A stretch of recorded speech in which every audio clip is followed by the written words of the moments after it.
Lalu beliau menunjuk jarinya ke langit sambil mengatakan, Badir Rafiqil A'la.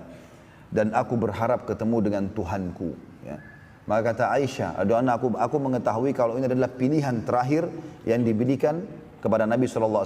Apakah beliau mau dipanjangkan umurnya dan tinggal memimpin dunia sampai hari kiamat baru meninggal dan masuk surga, atau beliau meninggal dan bertemu dengan Tuhannya. Dan juga Nabi SAW bersabda dalam hadis yang lain, tidak ada seorang Nabi pun kecuali pada saat mau meninggal diberikan pilihan apakah dia mau dipanjangkan umurnya atau tidak. Maka Aisyah mengatakan, aku tahu di sini Nabi SAW diberikan pilihan terakhir. Akhirnya Nabi SAW mengatakan, mengulangi Barir Rafiqil A'la. Terus beliau mengulangi kalimat tersebut, kata Aisyah radhiyallahu anha, sampai aku melihat leher Nabi SAW terturun lemah dan akhirnya ya tersandar ya atau jatuh di samping punggung kananku. Maka pada saat itu Aisyah pun panik.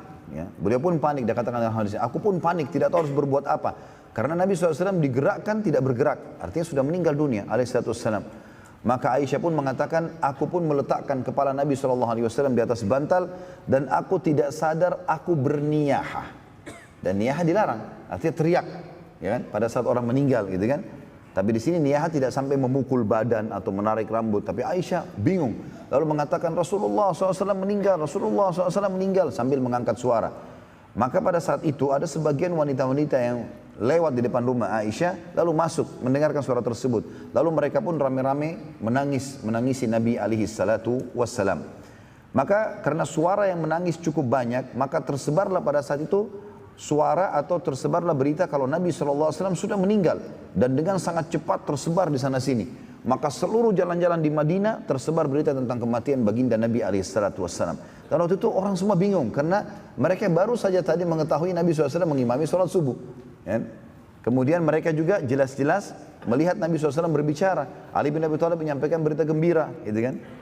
Maka pada saat itu mereka tidak sadar. Dan yang paling pertama bergerak waktu mendengarkan berita tersebut adalah sahabat yang mulia Umar bin Khattab radhiyallahu anhu. Jadi siapa yang tidak kenal imannya Umar, teman-teman sekalian? Tapi ini musibah yang sangat besar, meninggalnya utusan Allah SWT. Kita saja mungkin di malam ini, saya waktu baca kisah ini seringkali rasanya mau meneteskan air mata. Bagaimana ya dalam kondisi pada saat itu kita melihat baginda Nabi SAW. Kalau sekarang saja kita tidak lihat, kita tersentuh mendengarkan kisah ini, bagaimana dengan pada saat kita hadir tiap hari berbaur dengan beliau, berperang sama beliau, kemudian sholat sama-sama, lalu kemudian kehilangan, itu satu hal yang memukul. Walaupun para sahabat faham kalau kematian tadi saya katakan adalah pintu untuk menuju ke akhirat, sebagaimana akan kita dengarkan nasihat dari Abu Bakar nanti radhiyallahu anhu. Umar bin Khattab pada saat dengar itu tidak bisa menerima keadaan. Maka Umar bin Khattab langsung masuk ke dalam masjid, ya. Kemudian beliau naik di atas mimbar Nabi SAW. Dan sementara menuju ke masjid, beliau memanggil-manggil muslimin, berkumpullah, berkumpullah, ya. Maka berkumpul orang-orang di masjid cukup banyak, gitu kan? Karena sudah tersebar berita kematian Nabi SAW. Lalu Umar setelah tahmid dan salawat beliau langsung mengatakan, ketahuilah kalau Nabi Muhammad SAW hanya pingsan, sebagaimana pingsannya Musa alaihissalam pada saat melihat Tuhannya, atau dia minta melihat Tuhannya di Bukit Tursina. Dan siapapun yang mengatakan Nabi SAW telah meninggal, aku akan penggal lehernya. Dalam kondisi orang lagi panik, Nabi SAW meninggal, Umar pun mengancam dengan penggal kepala pada saat itu. Jadi orang, waktu itu ada beberapa sahabat yang datang mengelilingi Umar, lalu menyetujui. Semuanya menghunuskan pedangnya, gitu kan? Lalu mendukung Umar bin Khattab. Tidak boleh ada yang mengatakan Nabi SAW meninggal. Terus saja Umar mengumandangkan kalimat tersebut, sampai akhirnya ada seseorang yang datang menemui Abu Bakar. Dan Abu Bakar kebetulan lagi di kebunnya tadi. Dia pamit dengan Nabi SAW. Lalu menyampaikan tentang kejadian tersebut. Maka Abu Bakar datang langsung menuju ke rumah Nabi SAW. Dan pada saat Abu Bakar masuk melihat Nabi SAW tergeletak, kepala beliau di atas bantal, kemudian tergeletak dan matanya tertutup, maka Abu Bakar sudah faham kalau Nabi SAW yang mulia sudah meninggal dunia. Maka Abu Bakar pun mengucapkan kalimat yang luar biasa. Beliau mengecup di antara dua kening Nabi SAW. Kemudian beliau mengatakan, engkau hidup mulia dan meninggal dalam keadaan mulia dan bahagia. Adapun kematian yang telah Allah catatkan, sungguh telah engkau rasakan wahai utusan Allah. Maka ketahuilah, engkau tidak akan pernah merasakan mati lagi setelah hari ini. Lalu Abu Bakar pun menutup wajah Nabi SAW dengan kain, memberikan isyarat kalau ini adalah sudah meninggal dunia.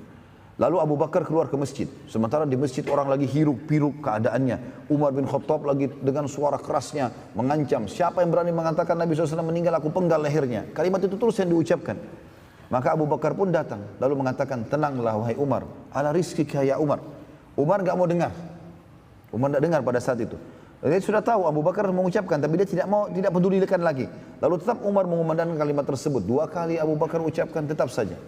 Dan waktu itu kebetulan Umar berdiri di dekat mimbar Nabi SAW. Sudah naik di atas mimbar tadi, teriak, kemudian beliau turun di dekat mimbar. Lalu mengumpulkan orang-orang untuk mengucapkan kalimat tadi. Lalu Abu Bakar yang ketiga kali mengucapkan, Umar tidak hiraukan, maka Abu Bakar naik di atas mimbar.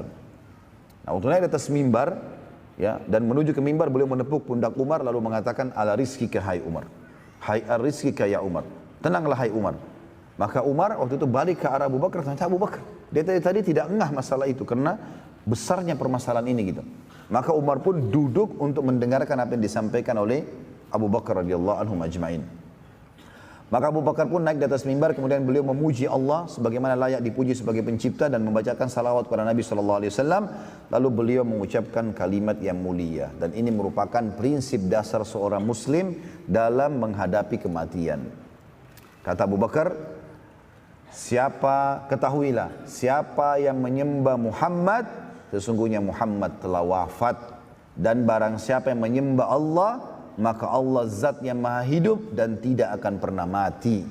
Lalu Abu Bakar membaca surah Al-Imran, surah nomor 3 ayat 144, yang bunyinya, a'udzubillahi minasyaitonir rajim, wa ma Muhammadun illa rasulun qad khalat min qablihi rusul afa imma ta'u qutilan qalabtum ala aqabikum wa may yanqalib ala aqibai falan yadurrallaha syai'a wa sayazzillahu syakirin.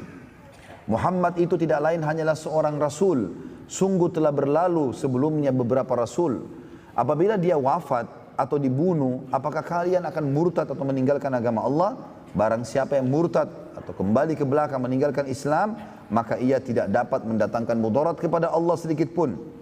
Artinya Allah tidak butuh dengan dia. Dan Allah akan memberi balasan kepada orang-orang yang bersyukur. Tentu ayat ini turun pada saat terjadi perang Uhud, ya.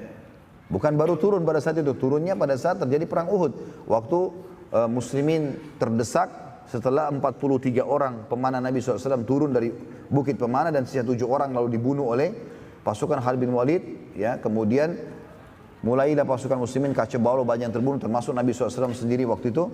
Luka parah, pundak beliau dihantam pedang 2 kali oleh musuh Islam, sampai beliau mengatakan aku merasakan sakitnya selama sebulan. Lalu kemudian juga daerah topi beliau, topi besi dipukul dengan pedang sehingga menancap di pipi beliau alaihissalam. Giginya sempat pecah dan keningnya pun berdarah alaihissalam. Maka tersebar berita kalau Muhammad telah mati. Nah, pada saat itu turunlah ayat ini. Ya, apakah kalau Muhammad meninggal kalian akan murtad? Ya, dan seterusnya. Pada saat Umar bin Khattab mendengar ayat tersebut dibaca oleh Abu Bakar, dia lagi berdiri, kemudian dia pun terduduk sambil mengatakan, apakah ayat ini ada dalam kitabullah? Jadi beliau bingung, apakah ayat ini ada dalam Al-Quran? Lalu ia menghadap kepada manusia, setelah itu menundukkan kepala dan berkata, wahai sekalian manusia, sungguh benar utusan Allah telah meninggal. Lalu Umar berkata, saat ayat tersebut dibaca oleh Abu Bakar, maka seakan-akan aku baru mendengarnya saat itu, padahal aku menghafalnya di luar kepalaku. Kejadian kematian Nabi SAW ini teman-teman sekalian, sangat memukul jiwa kaum muslimin pada saat itu. Apalagi dianggap tiba-tiba, gitu kan. Setiap sahabat menangis, dan salah seorang di antara mereka sempat berkata, aku mencari tempat berteduh di mana aku bisa menangis dengan suara keras karena kesedihan yang mendalam dengan meninggalnya baginda Nabi SAW. Ali bin Abi Thalib, Zubair bin Awam, Talha bin Ubaidillah radhiyallahu anhu mendatangi rumah Ummul Mukminin Aisyah radhiyallahu anha untuk bertakziah. Pada saat tiba waktu sholat duhur, jadi ini tadi kejadiannya di waktu duha, ya. Subuh Nabi mengimami sholat, masih bertemu dengan para sahabat, pas meninggal menjelang duhur. Maka Nabi SAW pada saat menjelang duhur, Bilal pun akan azan. Namun dia tidak mampu melanjutkan azannya, ya, dan dia terus memaksakan. Ya, kemudian dia berkata, demi Allah setelah selesai azan, aku tidak akan azan lagi setelah meninggalnya Nabi SAW. Manusia tidak tahu harus berbuat apa setelah meninggalnya Nabi SAW pada saat itu. Orang bingung, apa yang harus dilakukan nih? Siapa yang harus memimpin sekarang? Apa yang harus dilakukan oleh muslimin? Bagaimana dengan nasib pasukan Usama bin Zaid? Maka yang pertama berkumpul memikirkan jalan keluar waktu itu, waktu jenazah Nabi SAW baru akan diurus adalah kaum Ansar. Kaum Ansar pada saat itu. Maka orang-orang Ansar berkumpul di sebuah kebun namanya Thaqifah. Kebetulan kebun itu punyanya ya suku Sa'ad. Jadi dikenal dengan Thaqifah Bani Sa'ad.